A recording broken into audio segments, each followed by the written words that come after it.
Well, I had a number of interesting dreams, etc. Very active now, and the other night, recently, I just had a dream on the that was a visit to the Pirates Cove,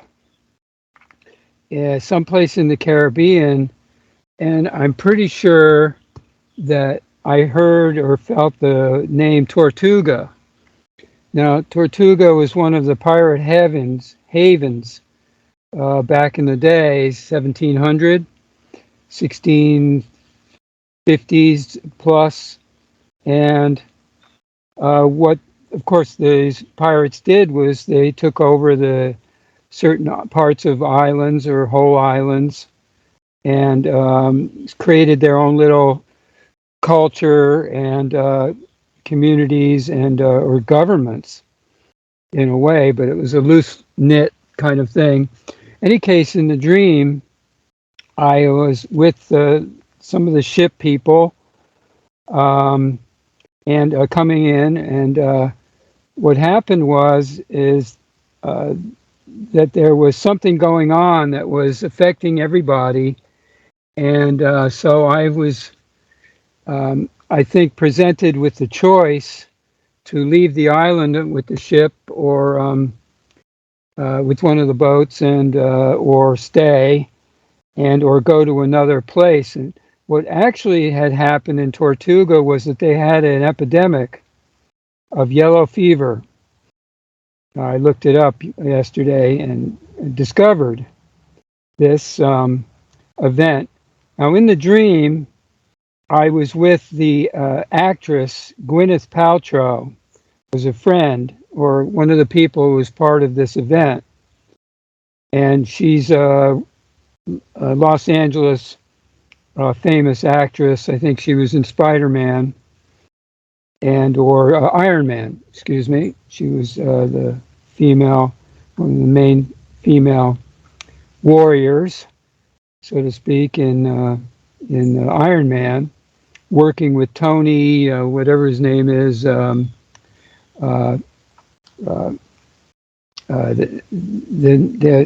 the story, this was the man with all the money who had built the Iron Man suit.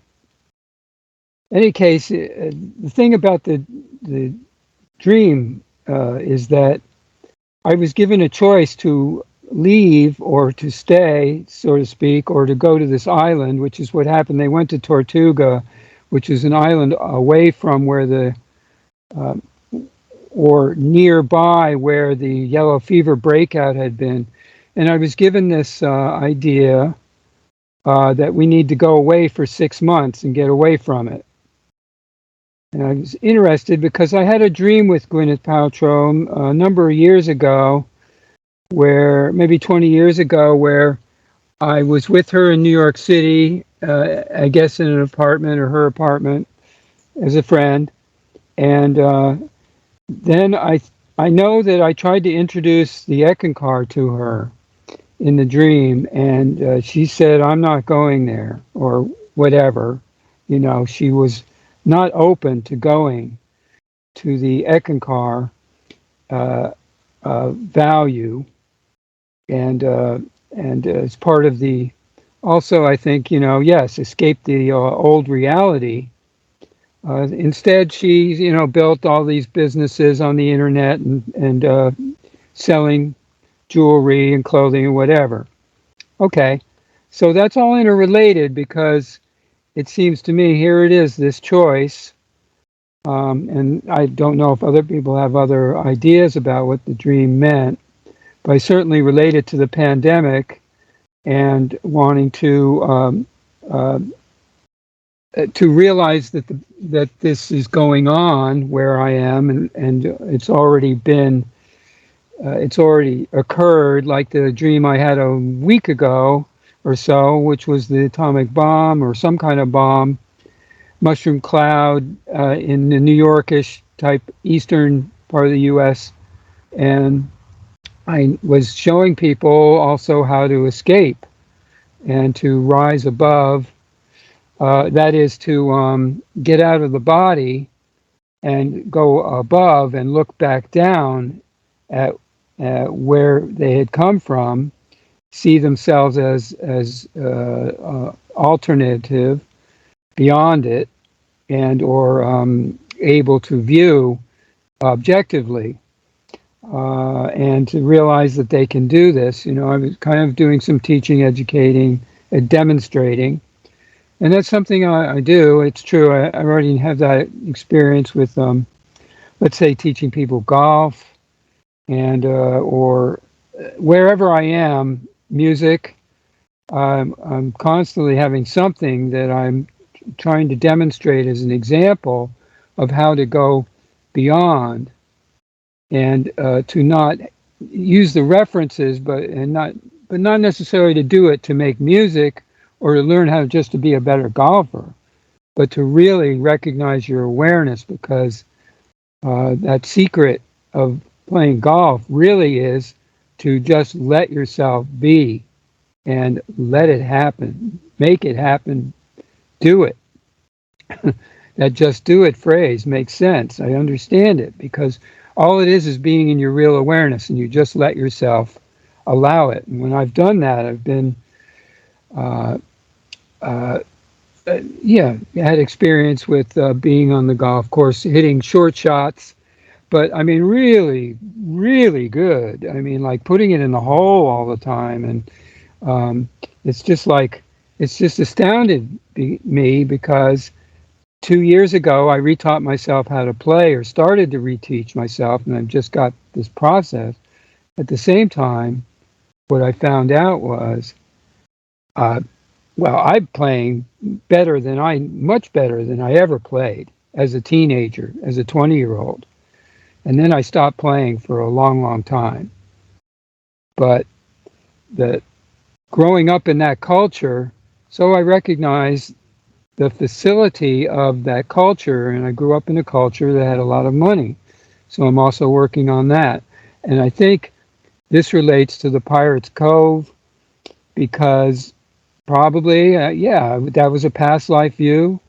And I was seeing this building of a community based on the values that we were creating. We weren't waiting for the governments to tell us what we could or could not do. Or we might have frameworked with some reference to what the established governors were saying and so forth, and trying to make some form of agreement with them, even though that is the pirates were trying to make themselves become some kind of form of legality of their culture, and then apply that to their lifestyle and how they were being and their recognition. But the problems are, of course, dealing with the former traditions and so forth. That's very difficult and challenging, for one thing. And secondly, you're really trying to do something that's beyond that old view and old principles and the laws and all that. And viewpoints, particularly. So I'm trying to do that again, I will say, but and I have an interesting experience in which 2 dreams that I had in the last 3 days or 4 days at night after one of the other calls. And so it's in the talk sharing that we did with Chidi in Nigeria, and he was talking about the situation there with the difficulty it is, the challenge to survive. And it's true, because these 2 dreams I have are interrelated, because it's about a woman from Orange County who had 8 children. She took a fetal pregnancy enhancement drug that wasn't delivered properly, for one thing, and she was not told actually what the drug was or what the treatment was. So anyways, she's famous. She got on all the big shows. She had 8 children all at the same time, and her stomach was just huge. But I dreamt about, I found out about this briefly and did some research trying to find out in the last week. I was just kind of, what's going on with her? And partially it was because I saw it was related to a movie that triggered this off, this research. The movie is about the children in Philippines and how they can be abducted for whatever reasons, women in particular. And so this movie, it's called Where I Found Love, was made about 5 years ago, was about this journalist exploring and wanting to find out about a young girl who had been abducted for these purposes. And he wanted to do a story on that, but also he wanted to find her. And it's a very good movie about this and the Christians' viewpoint about helping the homeless, abandoned children. The main point of the movie was that there are 120 million homeless, or that is abandoned, orphans in the world. I think that's the right number. It just astounds me, you know. So to think this is the real state of the world here, and yeah, the La La Land of where this woman, Los Angeles, you know, yes, very strong there, and of course all this city suburban lifestyle concept, Judeo-Christian mostly, promulgation. Okay, so she's came to me as woman in the dream, and she came to my house, and I welcomed her in, and she came in the living room. She was with her, I think, her oldest daughter, because she also has 6 other older children. And now they're all 13 years old, by the way. This is quite a while ago, but now the dream was about her presently. And she's wanting to have, find out, I guess, I'm looking at, you know, what is she doing? Well, we're making a connection. And maybe there's something to this. She lives in southern part of Orange County, and the children are beautiful and smiling, and she's done a fantastic job generally. I don't know, but then I had another dream with her the next night, and this time I was meeting her at a restaurant or a rest stop on the highway with some of the other people that are with her. And she also has an autistic child that needs full-time care. So she took care of all these other children plus the autistic child that needs full-time care. And so this is a representation of taking care of the children of the world, the way I'm getting what this is. And it's this is a ship, you know, follow the bouncing ball type of thing, where what is this all really about? And yes, I get that. I've got a good bit of what it's presenting to me. Maybe I was thinking partially, well, it wouldn't be such a smart, a dumb thing for her to do to go down to Mexico. She's already living in a beach community, and have her, you know, create her own sustaining lifestyle, because she has they're having a great deal of problem, I'm pretty sure, with the money. We need so much money taking care of this group, and it would be much more equitable for her and better. I don't know, but these are all ideas that are interrelated, because we're talking about not just doing something with the contact and presenting the real awareness, but maybe the whole picture is much, much bigger. And I think that's where I would go with Duane right here and say, yeah, this is part of the much bigger picture of what we're really presenting and demonstrating at very small levels, which is what we're doing, of course, but it's also natural to think, well, how can we move this into the next stage, I guess. It's the thoughts I have. I'm not sure I have any of the right words, but that's that whole set of 3 dreams I had. I don't know how to contact the person exactly. I've looked it up, but she has a 20-year-old that I think I saw in the dream, her older son maybe, and just the whole way that the system has used her. These people like Oprah Winfrey interviewing, they just make money off her. And, yeah, they're helping her. Oh, yeah, we're helping you. We give you some money for appearing on the program, et cetera, et cetera. But the real thing is that they're not really sharing how she can demonstrate and have the children actually be in a real free state of where they have absolutely can really do something in life that has meaning and importance, rather than just something for their survival only, which to me that doesn't make sense to just do that. It's fairly easy just to survive without having anything. I've done it a number of times, and yeah, that's not it. So, okay. Any comments, Val? Yeah, thanks for your share, Peter. While you're talking, I just noticed you said,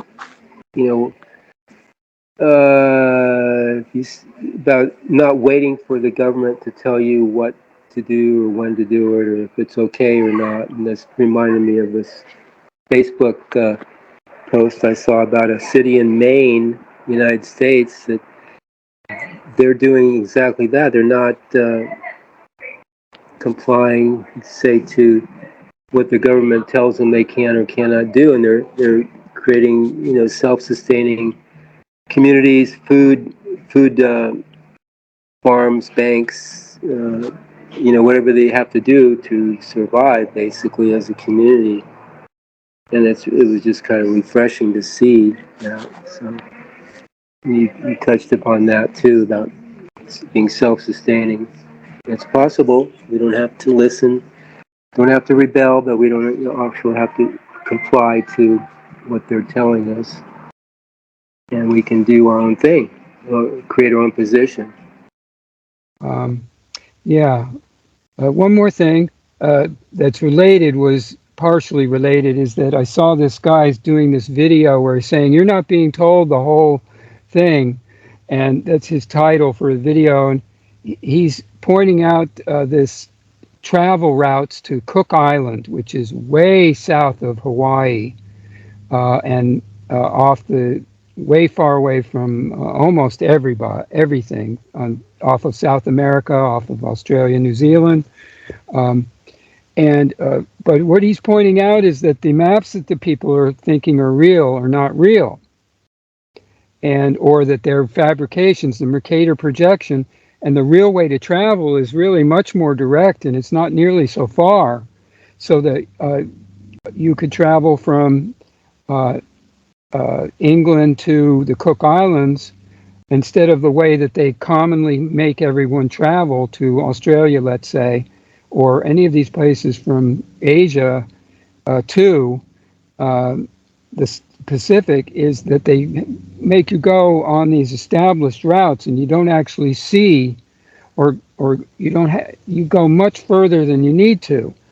But secondly, that he's talking and pointing out, he says the Cook Islands are part of Lemuria, and that it's possible that Lemuria still exists, and that there's this whole island of, Lemuria to me was presenting a kind of a paradise where there was no wars and disassociations in that original community, like a Garden of Eden context. And that is what Lemuria, the ancient continent, was being one of the first ones, supposedly, of these generations of civilizations of man that went to Atlantis and then now, etc. So I'm putting this together. Cook Island it has its own, you know, people just live there like they would in California or something. I mean, it's very just people living near the beach.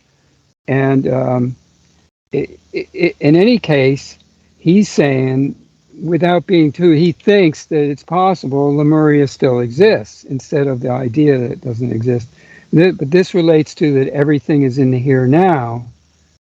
And so, yeah, how do we present that we're actually creating something that exists, it's real, and it always has been, and it's almost like that, and how to make that something real so that people will actually context that so that they can and use their then be in their real awareness, which means they're going to really see what it really is. So that's enough of me. Thanks, Val, again. That's the other thing. Yeah, interesting. I thought you'd think so. Yeah, Sorry. that's good. Good, Peter. Thank you. That's